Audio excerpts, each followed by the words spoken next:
Hi అండి, hello, welcome to my channel. నేను గులాబ్ జామున్ చేస్తున్నాను. ఎంటీఆర్ గులాబ్ జామున్ తీసుకున్నాను. మీకు ఏది అవైలబుల్ ఉంటే అది తీసుకోవచ్చు. సో ఇప్పుడు ఆ గులాబ్ జామున్ పౌడర్ని నేను ఒక కప్పులోకి తీసుకున్నాను. ఎందుకంటే మనకు కొలతలు తీసుకునేటప్పుడు షుగర్కి, వాటర్కి అన్నిటికీ పర్ఫెక్ట్గా తెలుస్తుంది. అలానే నార్మల్గా తీసుకుంటే తెలియదు మనకు అంతగా. అందుకని ఒక కప్పు తీసుకున్నాను. నాకు ఒక కప్ అయింది. సో ఆ పౌడర్ని సైడ్కి పెట్టుకుని ఇప్పుడైతే మనం ముందుగా షుగర్ పాకం తయారు చేసుకుందాము. షుగర్ పాకానికి ఇప్పుడు నాకు ఒక కప్పు గులాబ్ జామున్ పౌడర్ వచ్చింది కదా, దానికి నేను 1.5 కప్పు షుగర్ తీసుకున్నాను.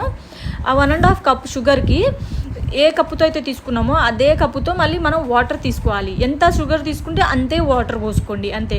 ఒక 2 కప్స్ షుగర్ అనుకోండి, 2 కప్స్ వాటర్ పోయండి. 1 కప్ షుగర్ ఉంటే 1 కప్ వాటర్. నాకు 1.5 కప్పు షుగర్ కాబట్టి 1.5 కప్పు వాటర్ పోసాను.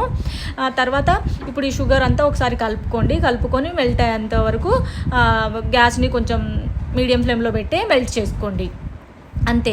ఎప్పుడైనా సరే మనం గులాబ్ జామున్ చేసేటప్పుడు ముందుగా షుగర్ పాకం ప్రిపేర్ చేసుకొని పెట్టుకోవాలండి. అప్పుడే గులాబ్ జామున్ పర్ఫెక్ట్గా వస్తుంది.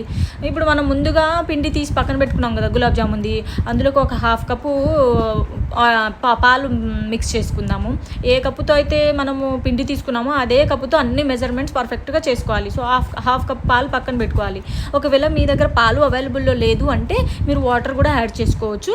పాలు అవైలబుల్లో ఉంటే పాలు వేడి చేసి చల్లారిన తర్వాతే యాడ్ చేయండి. కొంచెంగా యాడ్ చేయండి. 1/2 కప్పు కదా అని మొత్తం ఒకేసారి యాడ్ చేయకండి. మళ్ళీ ఈ బ్యాటర్ లూజ్ అయిపోతుంది పిండి. కొంచెంగా కలుపుతూ ఉండండి. తర్వాత పిండిని కొంచెం సాఫ్ట్గా కలపండి. చపాతీ పిండిని కాక కలిపినట్టు రఫ్గా కలపకండి. అసలు పిండి చాలా సాఫ్ట్గా ఉంటుంది. అందుకనే మళ్ళీ గులాబ్ జామున్ చేసేటప్పుడు క్రాక్స్ వచ్చేస్తుంది. సాఫ్ట్గా రావు, అసలు స్మూత్గా రావు. అందుకని ఇక్కడ నేను చూపిస్తున్నాను కదా, ఈ విధంగా స్లోగా సాఫ్ట్గా మెత్తగా కలిపేసి ఇలా ఒక ముద్దలాగా చేసుకోండి. అప్పుడు మనకు గులాబ్ జామున్ చాలా పర్ఫెక్ట్గా వస్తుంది. చూడండి, నేను చూపిస్తున్నాను కదా, ఈ విధంగా ఉండాలి పిండి టెక్స్చర్ కూడాను. చాలా బాగా వస్తాయి గులాబ్ జామున్. దీన్ని ఒక ముద్దలాగా చేసుకొని మంచిగా సాఫ్ట్గా చేసి పెట్టుకోండి. సో ఇప్పుడు మనం దీన్ని ఒక బౌల్లోకి పెట్టుకుంటాం కదా, పెట్టుకొని పైన ఏదైనా మూత లాంటిది అలా పెట్టకుండా మనం ఒక తడి క్లాత్ తీసుకొని దాన్ని పిండేసి పెట్టండి.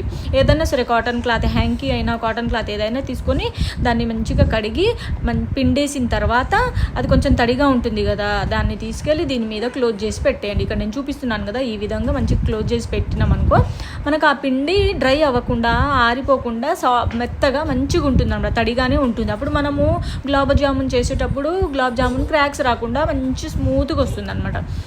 అయితే ఇప్పుడు మనము ముందుగా పెట్టుకున్నాం కదా షుగర్ పాకము, షుగర్ చూడండి కొంచెంగా మెల్ట్ అవుతుంది. కొంచెం అయితే మెల్ట్ అయిపోతుంది. ఇప్పుడు ఈ షుగర్ పాకము మనకు నేనైతే ఎప్పుడు తీగ పాకం చేసేదాన్నండి, కానీ అస్సలు గులాబ్ జామ్కి తీగ పాకం అస్సలు రాకూడదు. తీగ పాకం వస్తే మాత్రం గులాబ్ జామున్ మనకు షాప్లో తింటాం కదా, ఆ గులాబ్ జామున్ వేరే ఉంటుంది, మన ఇంట్లో గులాబ్ జామున్ వేరే ఉంటుంది. ఎందుకంటే మనం తీగ పాకం చేసుకుంటాం. అందుకని ఎప్పుడైనా సరే షుగర్ పాకం తీగ పాకం రాకూడదు. అలా అని చెప్పి వాటర్ కూడా రాకుండా కొంచెం జిగురుగా ఉండేలాగా ఉండాలి, తీగ పాకం రాకుండా. సో అప్పుడు కానీ పర్ఫెక్ట్గా వస్తుంది. షుగర్ మెల్ట్ అయిపోయింది కదా, ఇప్పుడు అందులోకి ఒక 1/2 టేబుల్ స్పూన్ ఇలాచీ పౌడర్ యాడ్ చేసుకోండి. స్మెల్ బాగుంటుంది, ఫ్లేవర్ కూడా బాగా వస్తుంది. అండ్ ఇప్పుడు మనకు పాకం కాదు కానీ కొంచెం జిగురుగా వచ్చిందో లేదా అనేది చూద్దాం. తీగ పాకం రానియకండి, వాటర్ కూడా ఉండనియకుండా జిగురుగా ఉండాలి. మనం ఇలా చేతికి పెట్టుకోగానే 2 వేళ్ళు ఇలా జిగురుగా అనిపించాలి మనకి, అప్పుడు మనకి పాకం పర్ఫెక్ట్గా వచ్చినట్టు. అంతే. ఇది సెకండ్ టిప్. ఈ టిప్ ఫాలో అయితే మీకు గులాబ్ జామున్ చాలా స్మూత్గా వస్తాయి. చూడండి, పక్కా రాకపోతే అప్పుడు నాకు కామెంట్ చేయండి, నేను రిప్లై పక్కా ఇస్తాను. సో ఇప్పుడు షుగర్ పాకం రెడీ అయిపోయింది కదా, దీని మీద మూత పెట్టుకొని పక్కన పెట్టుకుందాం. ఆల్రెడీ మనం ముందుగా కలిపి పెట్టుకున్నాం కదా పిండి, ఆ పిండిని ఒకసారి ఓపెన్ చేసి చూద్దాం. ఒకసారి ఇలా చూసి ఆ తర్వాత బాల్స్ లాగా సాఫ్ట్గా స్మూత్గా ప్రిపేర్ చేసుకోండి. ఒక్క క్రాక్స్ లేకుండా స్మూత్గా ప్రిపేర్ చేసుకొని పక్కన పెట్టుకుందాం.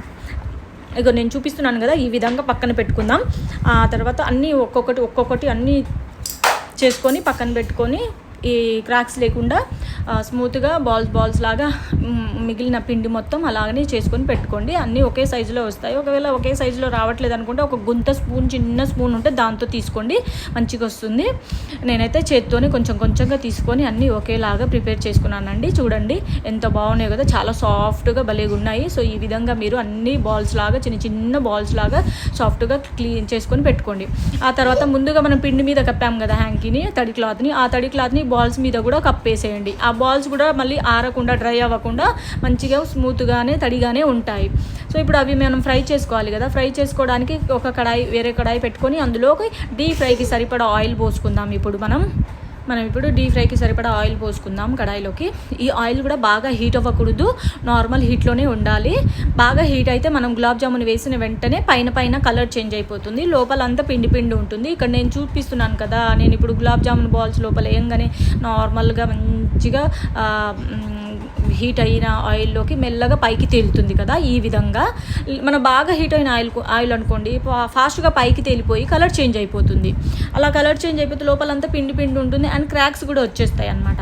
సో అందుకనే మీరు ఎప్పుడైనా సరే ఆయిల్ బాగా హీట్ అవ్వకుండా నార్మల్ హీట్లో ఉండగానే మనం ఆల్రెడీ చేసుకున్నాం కదా గులాబ్ జామున్ రౌండ్ బాల్స్, అవి వేసుకొని ఇలాగ తిప్పుతూ ఫ్రై చేసుకోవాలండి ఎప్పుడైనా సరే మనము.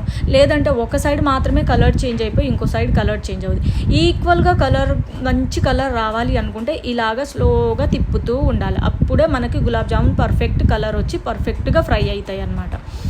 సో ఇలా నేను చూపిస్తున్న విధంగా స్లోగా మొత్తం తిప్పుతూ ఉండండి.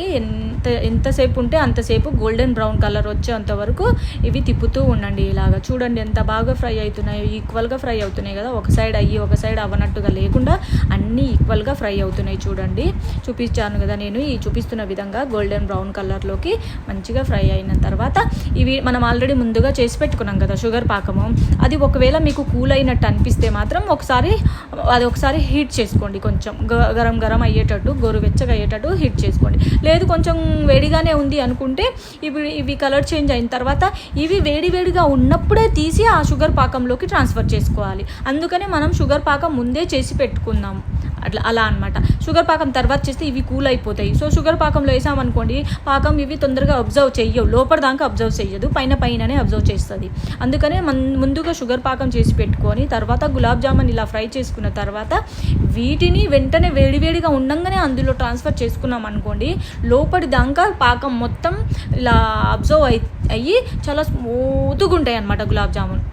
సో ఇప్పుడు చూడండి, ఇవి బ్రౌన్ కలర్ అయింది కదా, గోల్డెన్ బ్రౌన్ కలర్ వచ్చింది కదా. వీటిని ఇప్పుడు తీసి మనం మంచిగా షుగర్ పాకంలోకి ట్రాన్స్ఫర్ చేసుకుందాం. ఇక్కడ నేను చూపిస్తున్నాను కదా, ఈ విధంగా చూడండి. షుగర్ పాకంలోకి ట్రాన్స్ఫర్ చేసిన తర్వాత ఒక 2-3 అవర్స్ తర్వాత తీసి చూస్తే మనం గులాబ్ జామున్ ఆ పాకం అంతా ఎంత బాగా అబ్జర్వ్ చేసుకుంటుందో తెలుసా. చూడండి ఎంత బాగా వచ్చాయో గులాబ్ జామున్. అసలు స్వీట్ షాపులో కంటే బాగున్నాయి తెలుసా. అసలు ఎప్పుడు రాలేదు నాకు ఇంత పర్ఫెక్ట్గా. నేను ఎప్పుడు తీగ పాకం చేస్తాను, సో లోపల దాకా అస్సలు పాకం పోదు, సాఫ్ట్గా ఉండదు, అస్సలు స్మూత్గా ఉండదు.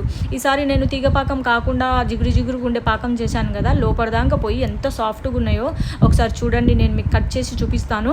చాలా అంటే చాలా బాగుంది, స్మూత్గా భలే వచ్చాయి గులాబ్ జామున్. అసలు మా ఇంట్లో వాళ్ళు కూడా అందరూ బాగా వచ్చాయి, ఈసారి బాగా వచ్చాయి, ఎలా చేసావు అని అంటారు. అంటే నేను చెప్పాను, కొన్ని టిప్స్ ఫాలో అయ్యాను, అందుకని ఇంత మంచిగా వచ్చినాయి. చూడండి లోపల అసలు పిండి లేకుండా, లోపలైతే నాకు ఎప్పుడు పిండి ఉండేదండి, నిజం చెప్తున్నాను. ఈసారి అస్సలు లేకుండా మంచి సాఫ్ట్గా వచ్చింది, చాలా టేస్టీగా భలే ఉన్నాయి తెలుసా. మీరు కూడా ఒకసారి ఈ టిప్స్ ఫాలో అయ్యి ట్రై చేయండి, ఈసారి పర్ఫెక్ట్గా వస్తాయి. సో మీకు కనుక ఈ వీడియో నచ్చినట్లయితే లైక్ చేయండి, షేర్ చేయండి, కామెంట్ చేయండి, సబ్స్క్రైబ్ చేసుకోవడం అస్సలు